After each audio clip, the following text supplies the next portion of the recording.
The word disruption is used a lot in business, and it really refers to when someone takes a business cycle and it reinvents it. And today we're lucky enough to hear from Mika Stambaugh. She's the CEO and founder of TMI and Acannability. Both industries, she disrupted markets that were long-standing traditional business cycles into something new and innovative. You're really going to enjoy listening to her.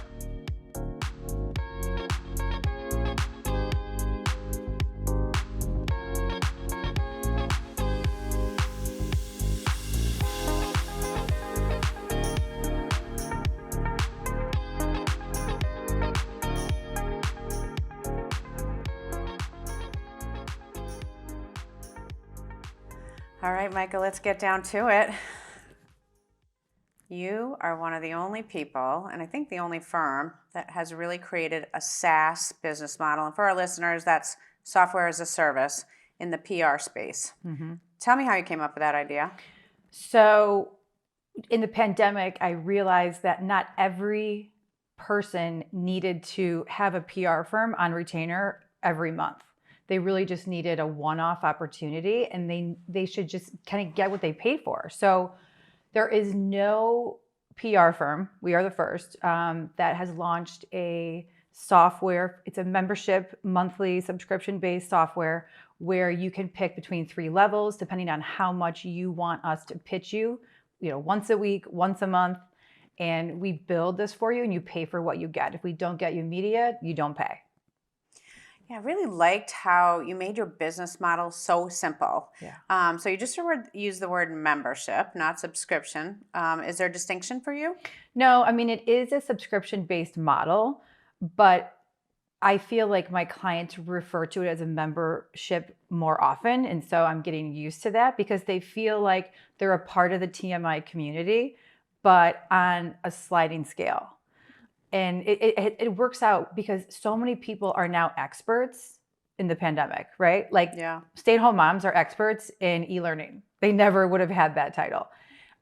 People need to be a part of the conversations in the media. And for me, that's so important as a former journalist. I wish I had access to different people. And this two-sided platform, one, gives experts the opportunity to be a part of these conversations in the media. And on the other side, it gives the media access to new experts for free.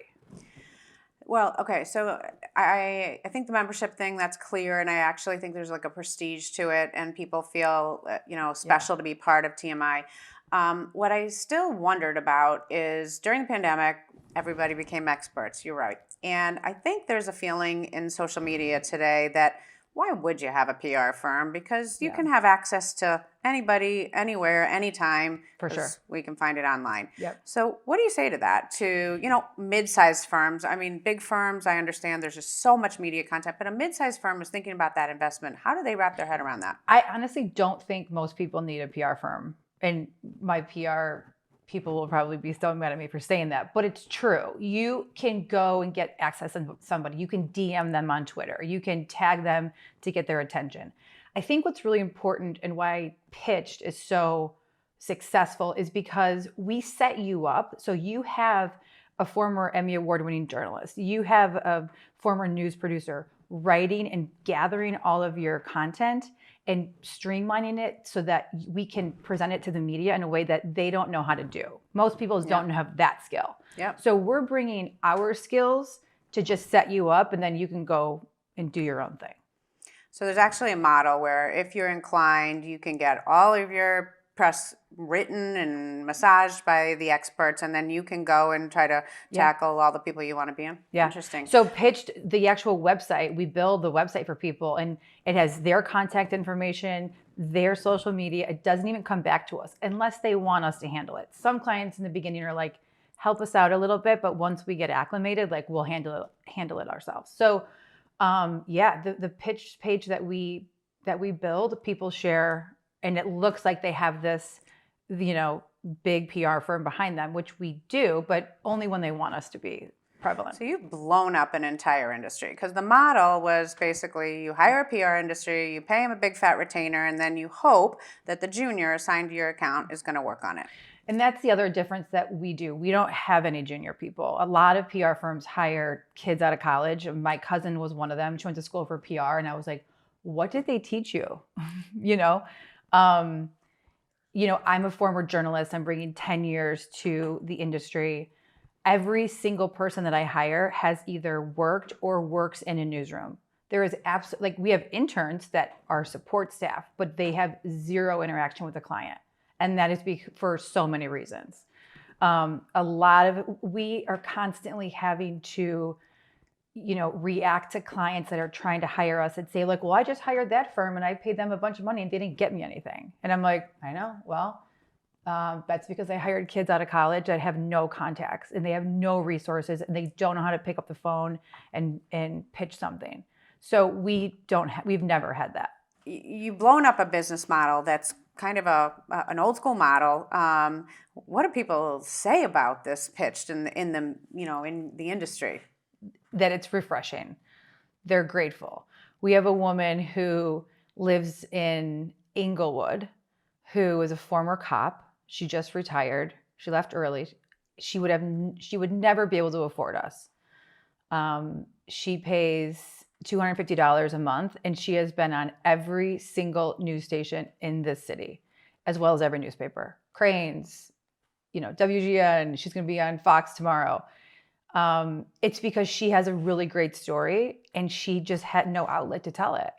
And a friend of hers knew me and made the introduction, and she was like, I just don't know how it's going to work. And I was like, trust me. And she actually has us handle all of the media that she gets. She just isn't good with that. So she does pay more than $250 a month, but it's less than $1,000 a month. And she's getting a couple of hits a month, and she's selling her CBD products.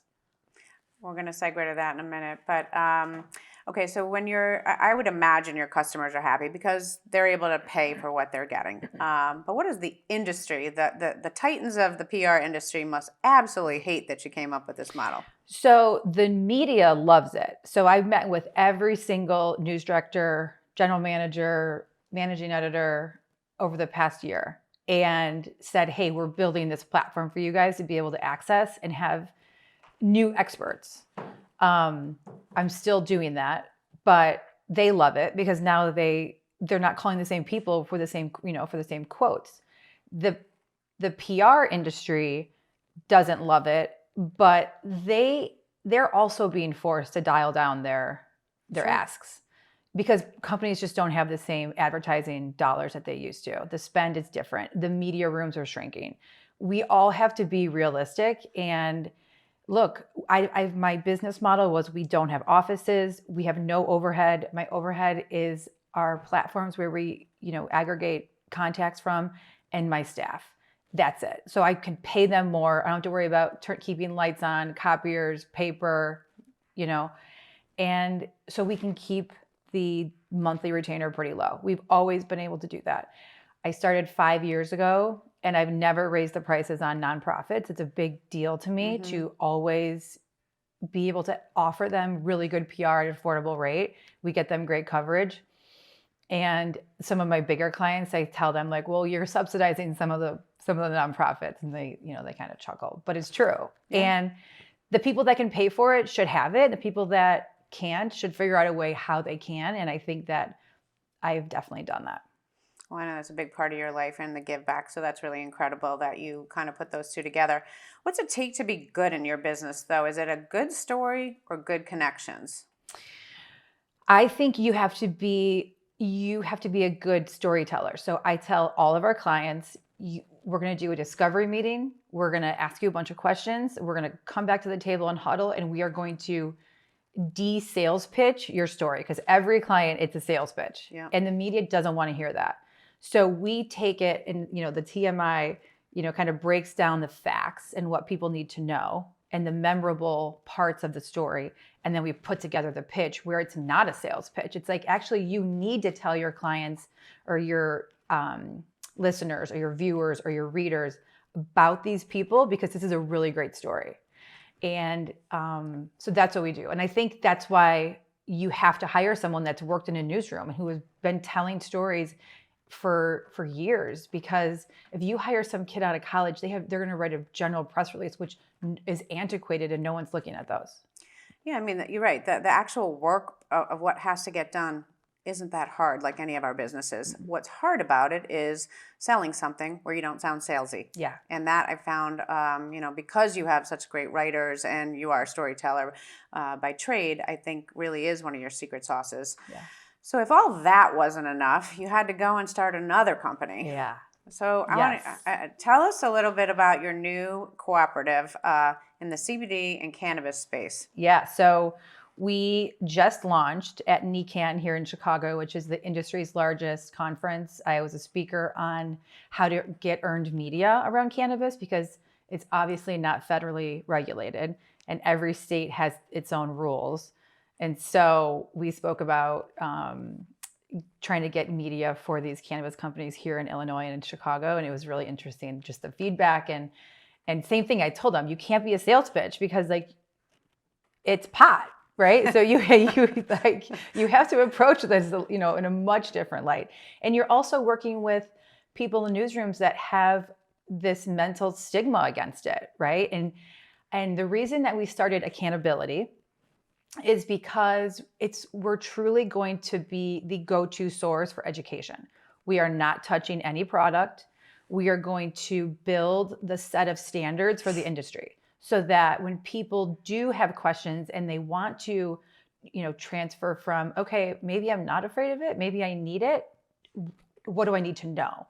So that's what we're building. And it's based on a cooperative advertising platform. So similar to Sunkist, Got Milk, or two huge successful ones. And basically the members of the cooperative fund it by a percentage of their advertising and marketing dollars. We go and spend 70, 80 cents on the dollar and keep the rest for operating. And we listen to the members. They tell us like, hey, we really need to educate people on, CBD, you can't get high from CBD or medical marijuana. So, Mika, you have effectively pivoted. You've got one business that's reinvented an entire, traditional business of PR, and now you've gotten into a very new world. It's not new product, but CBD is relatively new to what we know about it and how people are educated. How did you kind of make that leap, and how do you make time to start another business? So you make time to do anything you want to do, right? I mean, you and I have had that conversation before. I choose to work out every day. I choose to be out in the sun a little bit every day. I choose to do whatever, kind of makes me tick, because I know I need to take care of myself. And one thing is that I want to be really successful and I want to stop working at some point. So I'm on my hustle game. But a friend of mine, James Malakowski, reached out to me and said, we were talking about the cannabis industry and he's on some dispensary teams, and we were talking about the educational platform and advertising, and he wanted my opinion on what I thought the media looked like and, educating people. And so we've created this. I've never created anything with anybody before. I've always owned my own companies and started them myself. So it's been really exciting. We hired an executive director who is super knowledgeable in the industry. We're all bringing our expertise. Jim is a serial entrepreneur. Lisa is, a cannabis expert, and I bring the media. So we all are just kind of sticking to our lane, and that's my role. I'm overseeing all the PR, all the advertising, all the marketing, social, website. Like I said, we just launched. We have we did $1 million raise starting in November that we're about ready to close. The second phase will be a $5 million raise, and we're looking to be funded by academic institutions, because we are truly, it's all about education. No one's giving us their product. Like, that's not what we're about. We have scientific, medical, data analytics or analysts that are part of our advisors, and they are helping us make sure that we are putting our seal of approval on products that are safe and people don't have to worry. And they can come to Acannability.com and kind of figure it out. Why I got involved is because I broke my shoulder, I'm sure a couple of years ago. I was in a car accident, And I remember, I don't even take Advil. So I was so scared when I saw that moment when the doctor was like, here's all these painkillers to take. And I was like, oh, wait, this is like how it starts. And I absolutely did not want that. And so I called a friend of mine who I knew was into, little Eastern medicine, alternative medicine. And I was like, what are my options? Like, I'm not taking these pills. He's like, CBD. I was like, what is that? Because, you hear it. And I always thought it was a drug. Yeah. And I grew up with say no to drugs. I was an athlete. My parents were like, you're a loser if you do drugs. So I just never even thought I would ever take it. I didn't need to learn about it because I was never going to do it. Yeah. And I, for 3 months, was on CBD topical salve and then like a tincture in my water or my coffee. And the pain was completely managed. And I was never high. You don't get high. You can function. It's a pain reliever. And so it's been really interesting to kind of help. And, like my dad is having some issues and I'm like, try CBD, So what do you, you've got this company, you're going to educate, I understand the model. What does success look like? So right now, our goal is to, 10 years, turn into an IPO and be done, and kind of manage it from afar. But I feel like we have a lot of work to do. There's a lot of the fact that it's state by state. There's the national regulation is not there. So once that happens, which I do feel is coming probably in the next 12 months, things will fall into place. I do think that there's going to be, the industry is going to be a huge M&A option. I mean, I think the big guys are going to kind of scoop up the little guys, which is not what they wanted. I think it's really important for the diversity and inclusion.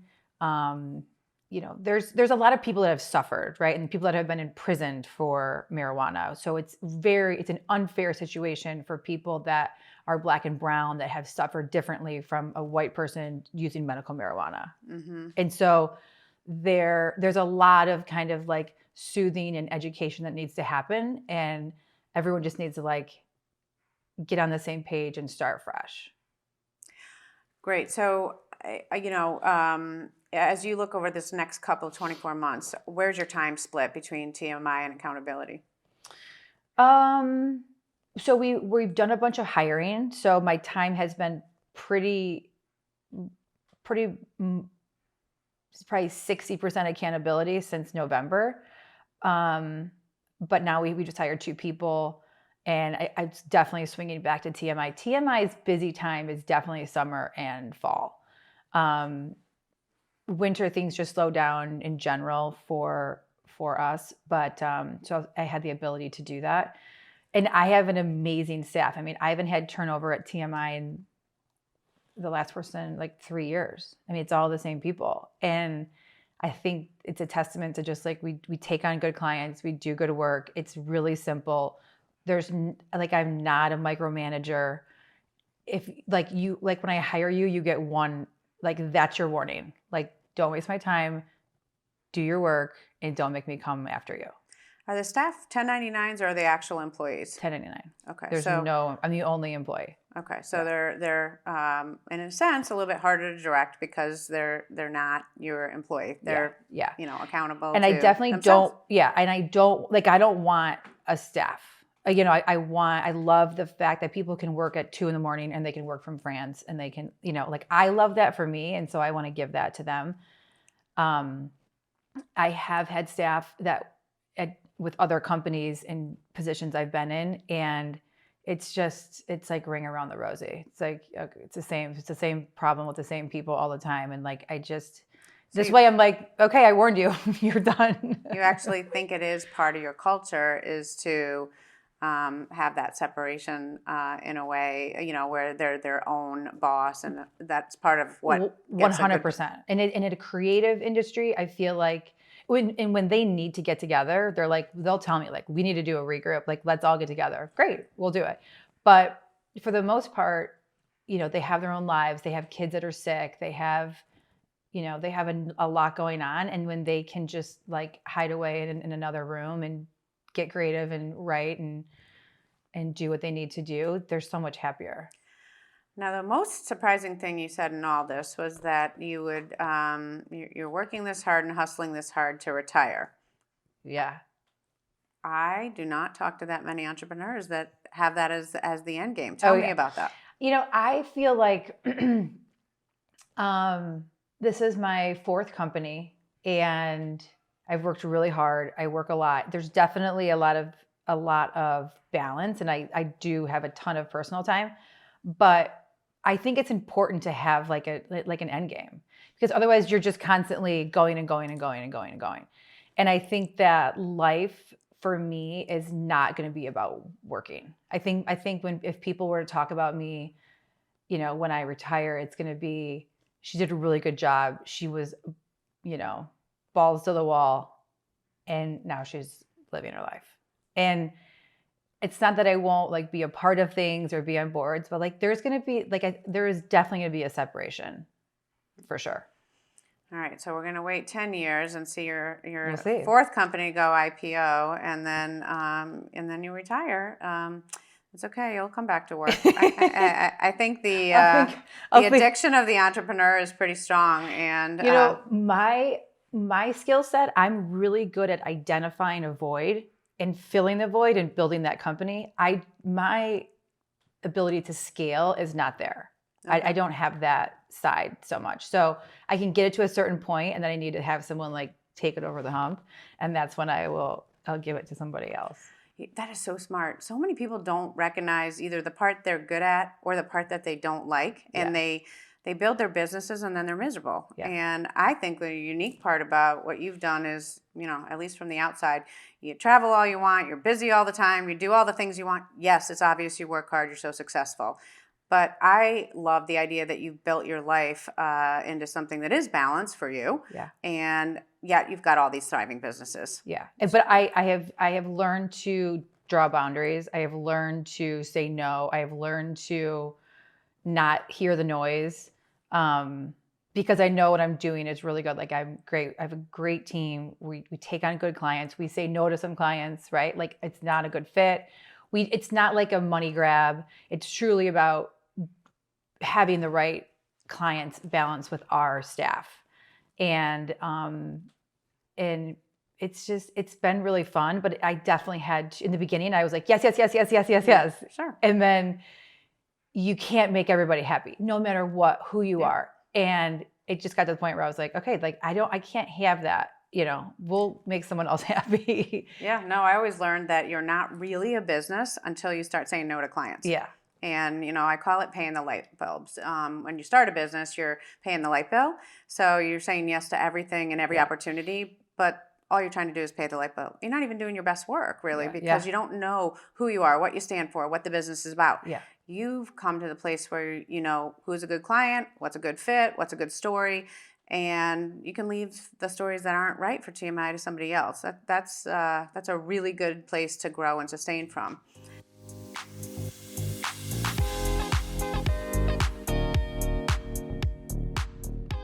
This is my favorite part of the Ladyboss podcast.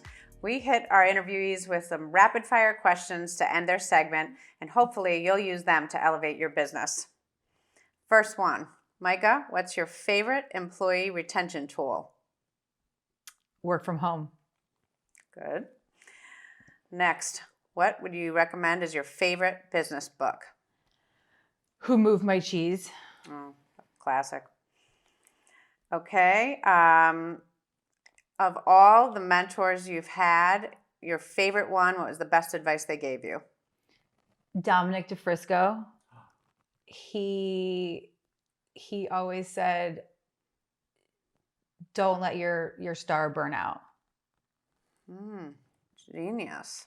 Hence the weekly vacations. Okay, good, Dominic. Good advice.